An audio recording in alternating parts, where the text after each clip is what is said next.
कौन है आप? है? ये क्या कह रहे हो दुर्योधन? मामा हूँ, मामा। नहीं ये कौन है आप मुझसे ये प्रश्न करने वाले?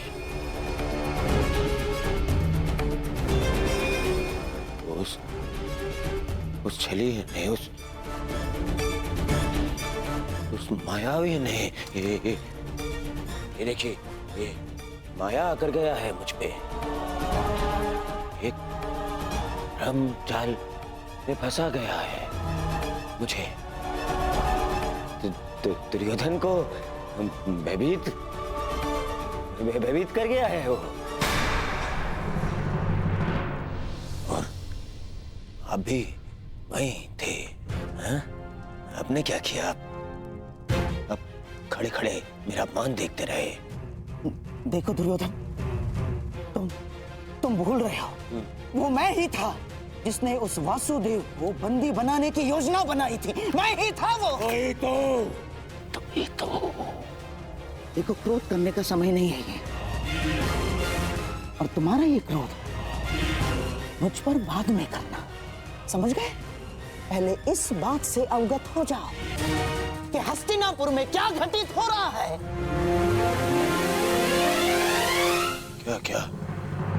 क्या घटित हो रहा है हस्तिनापुर में? वही तो मैं तुम्हें कब से बताने का प्रयास कर रहा हूं, परंतु तुम हो कि सुन ही नहीं रहे हो। तुम्हें कदाचित अनुमान नहीं है कि तुम्हारा परम मित्र कर्ण तुम्हारे नाक के नीचे क्या कर रहा है। क्या कर रहा है मेरा मित्र? जब तुम उस वासुदेव के माया के भ्रम के पश्चात स्वयं को संभालने का प्रयास कर रहे थे, तब सभा से वासुदेव के साथ कर्ण ने भी प्रस्थान किया था। दुर्योधन, दोनों साथ थे। दोनों साथ थे। हाँ, और केवल इतना ही नहीं दुर्योधन, तुम्हारे शत्रुओं की माता कुंती के साथ तुम्हारे परम मित्र कर्ण ने बहुत समय व्यतीत किया। बहुत। कहीं ऐसा तो नहीं दुर्योधन कि उस छलिए वासुदेव की माया में फंसकर कर्ण पांडवों के पक्ष में? ऐसा हो सकता है ना दुर्योधन? नहीं, ऐसा नहीं हो सकता। ना, हो सकता है। नहीं, मुझे ये कर्ण से मिलना है। इसे शाल मिलना है कर्ण से।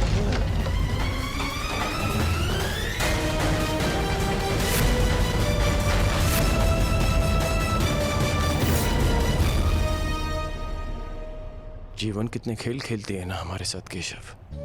जीवन भर जिसका वध करना चाहा, जिसे युद्ध में हराना चाहा,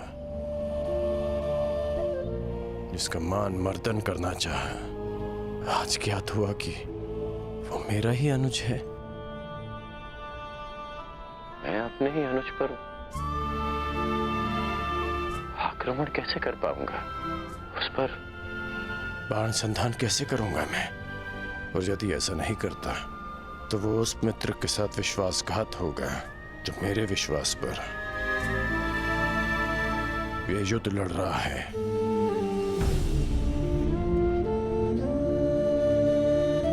क्यों नियति हमारे साथ ऐसा खेल खेलती है?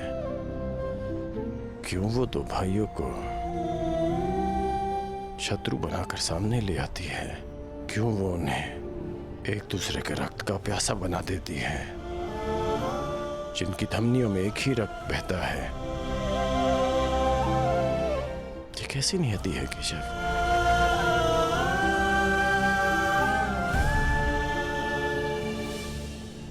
ये नियति नहीं मित्र, ये चुनौती है, ये एक परीक्षा है, या ये कहो स्वयं को सिद्ध करने का अवसर है।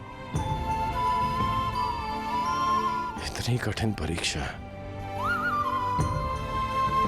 इतनी कठोर चुनौती, इतना पीड़ादायक अवसर। मनुष्य अपनी परीक्षा नहीं चुनता कर्ण, ये परीक्षा है जो स्वयं अपना पात्र चुनती है। ये चुनौती है जो परखने के लिए स्वयं अपना पात्र चुनती है कवचधारी वीर। माटी के तट नदी की धीमी धारा के किनारे होते हैं और कठोर पाषाण को नदी के वेग से लड़ना होता है। एक सामान्य पाषाण को हथौड़ी और छीनी की मार सहनी होती है, परंतु जिसे हीरा बनना हो उसे धरती के भीतर गहन दबाव और ताप को सहना होता है। माला बनने के लिए अपने हृदय को सुई से भिदवाना होता है। प्रकाश देने के लिए स्वयं को जलाना होता है। बांस सब होते हैं कर्ण, परंतु बांसुरी बनने के लिए तन पर घाव खाना पड़ता है।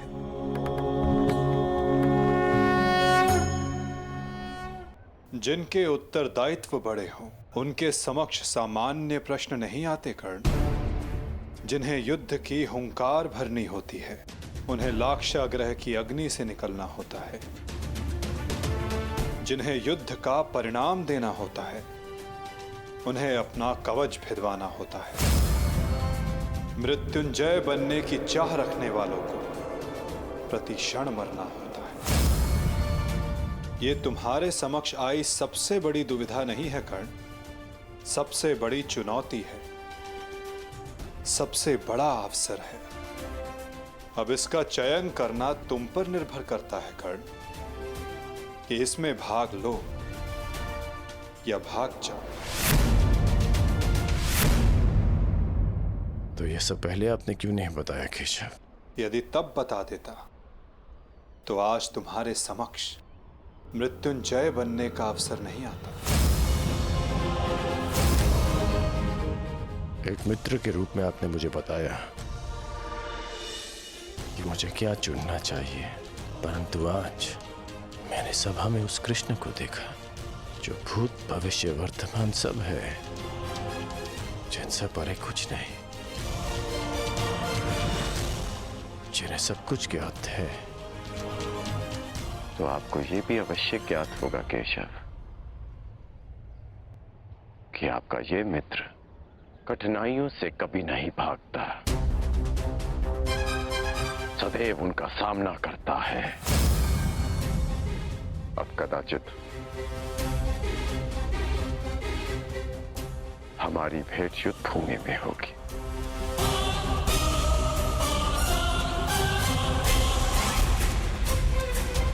प्रणिपात केशव।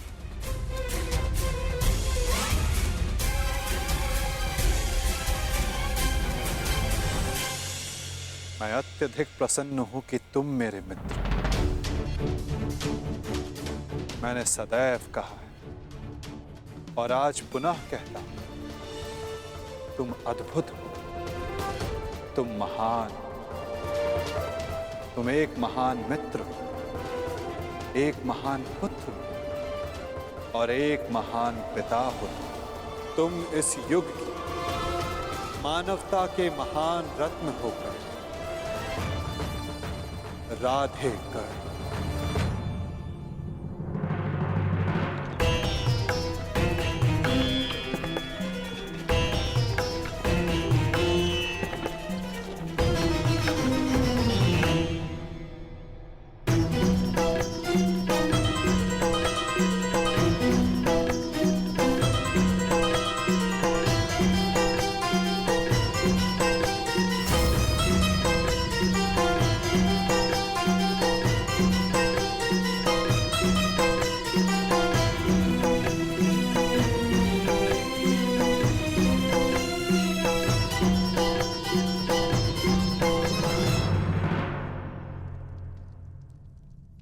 तो ठीक है, युद्ध को चुना है कौरवों ने और आज पहली बार मैं उस दुर्योधन के प्रति कृतज्ञ हूं, क्योंकि उसने वो चुना है जो मैं स्वयं चाहता था। अब अगला कदम क्या होगा वासुदेव? निर्देश करें, क्या करना है हमें? कुरुक्षेत्र।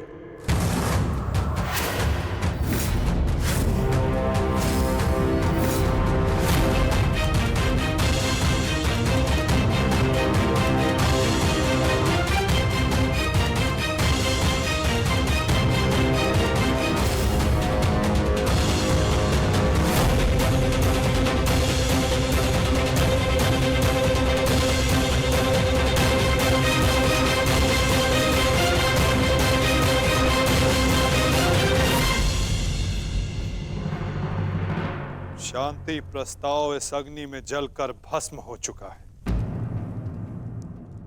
अब संपूर्ण भारत कुरुक्षेत्र की अग्नि में जले। अब वार्ता करने का समय नहीं रहा, अब समय है महासमर, समय है महाभारत का।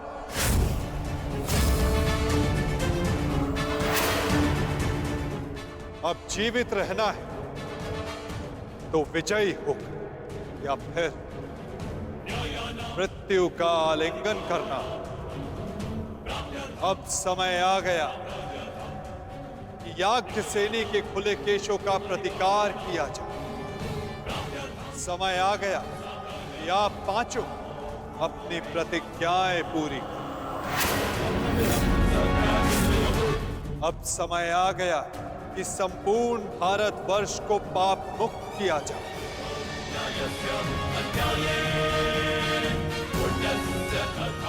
और युधिष्ठिर के नेतृत्व में धर्म की स्थापना। युद्ध का स्थान नियुक्त हो चुका है युधिष्ठिर। अब क्या करना है, इसका निर्णय तुम्हें स्वयं करना होगा युधिष्ठिर।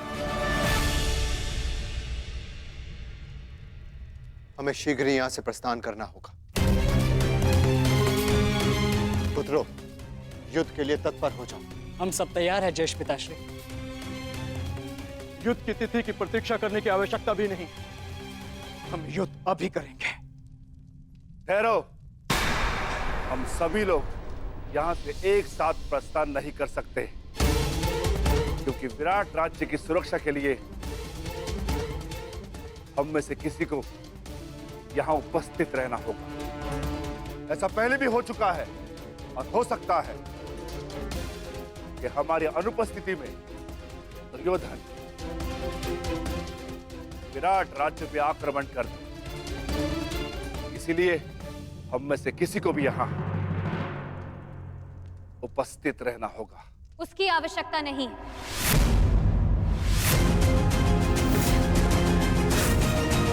यहां कोई नहीं रहेगा, हम सभी एक साथ चलें।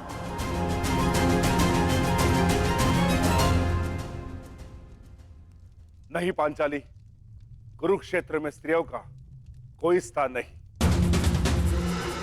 यदि तुम बाहर रहोगी तो मन युद्ध में नहीं, हमारी रक्षा करने में लगा रहे। तुम्हारा कुरुक्षेत्र में जाना उचित नहीं। उचित तो मेरा द्यूत क्रीड़ा भवन में जाना भी नहीं था आर्य, परंतु यदि मुझे वहां ले जाया गया तो अपना प्रतिकार लेने में कुरुक्षेत्र भी जाऊंगी।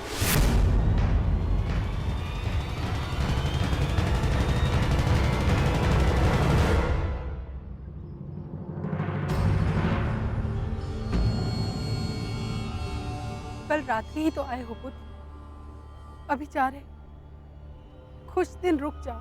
नहीं माता, मुझे हस्तिनापुर जाना होगा। युवराज दुर्योधन को कुछ बताना आवश्यक है। क्या करें? वही जो वो नहीं जानते, मेरा अतीत।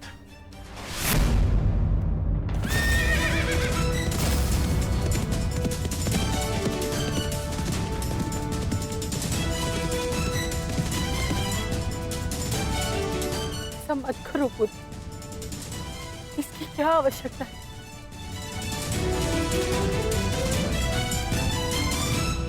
आवश्यकता है माता, आवश्यकता है।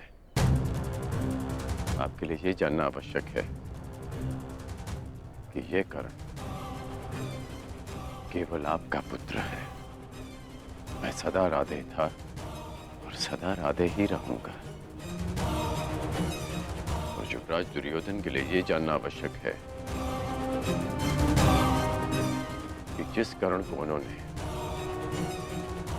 पांडवों के विरुद्ध सबसे घातक अस्त्र समझा था, वो कर्ण पांडवों का ही ज्येष्ठ है।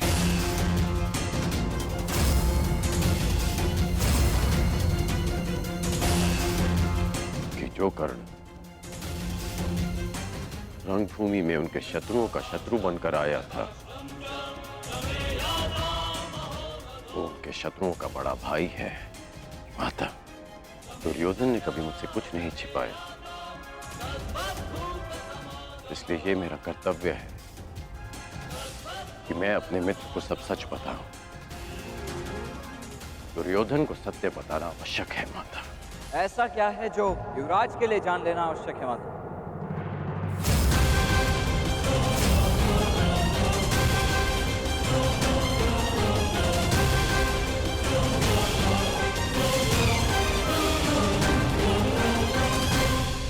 कुछ नहीं वृषेण, तुम्हारे पिता युवराज को ये बताना चाहते हैं कि इस युद्ध में तुम उनकी ओर से भाग लोगे।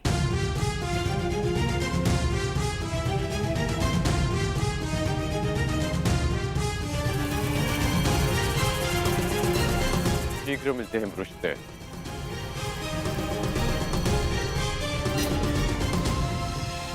प्रणिपात माता।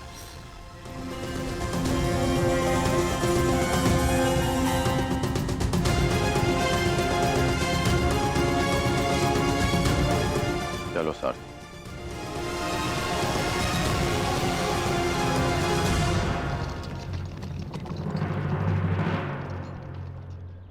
सखी उचित कह रही है विकोदर। यदि हम सबको विजय पानी तो हम सबका वहां रहना अनिवार्य है। परंतु वासुदेव, पांचाली के सारे विचारों को सुनने के पश्चात ही निर्णय लेना विकोदर।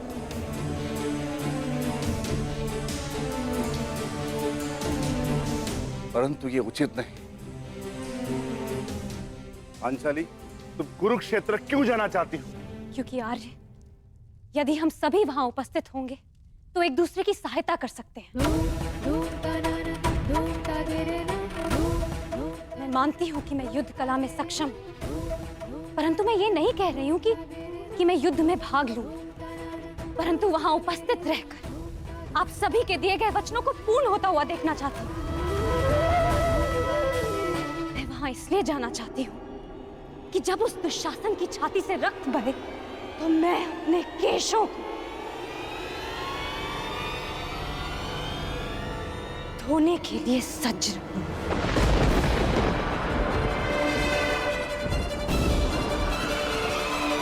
और जब दुर्योधन की मृत्यु निकट हो तो वो मेरी आंखों में देख सके और उसे हमेशा स्मरण रहे कि उसे दंड मिला है, वीर गति नहीं।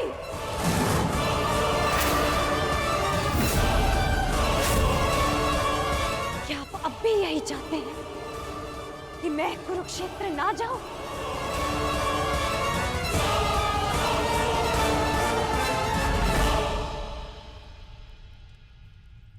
कुरुक्षेत्र के लिए कूच का आदेश दीजिए केशव। अब कौरवों का संहार निश्चित है।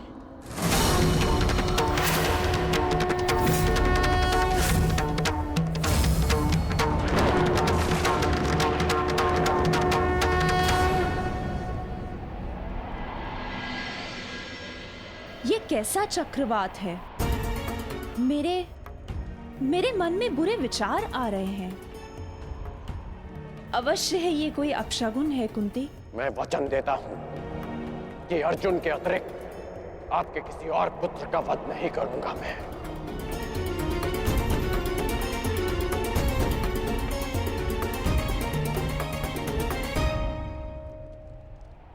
अब और नहीं,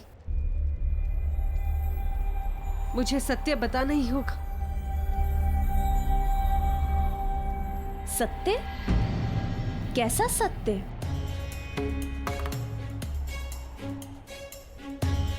एक सत्य है दीदी, जो मुझे आपके समक्ष स्वीकारना है। एक ऐसा सत्य जो मैंने आप सबसे छिपाया है। कैसा सत्य? परंतु स्मरण है वो मंत्र जो मैंने दुर्वासा ऋषि से सीखा था? हाँ, मुझे स्मरण है, परंतु आज अचानक उसकी बात क्यों ले बैठी?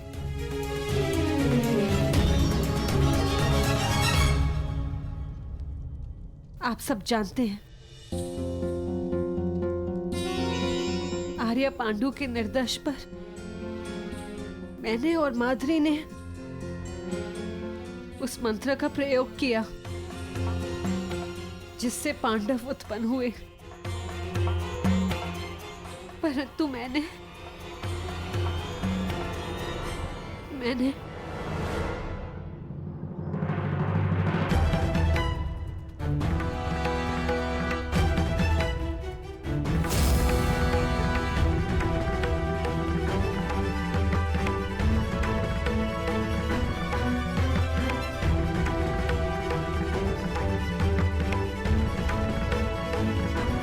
कर्ण यहाँ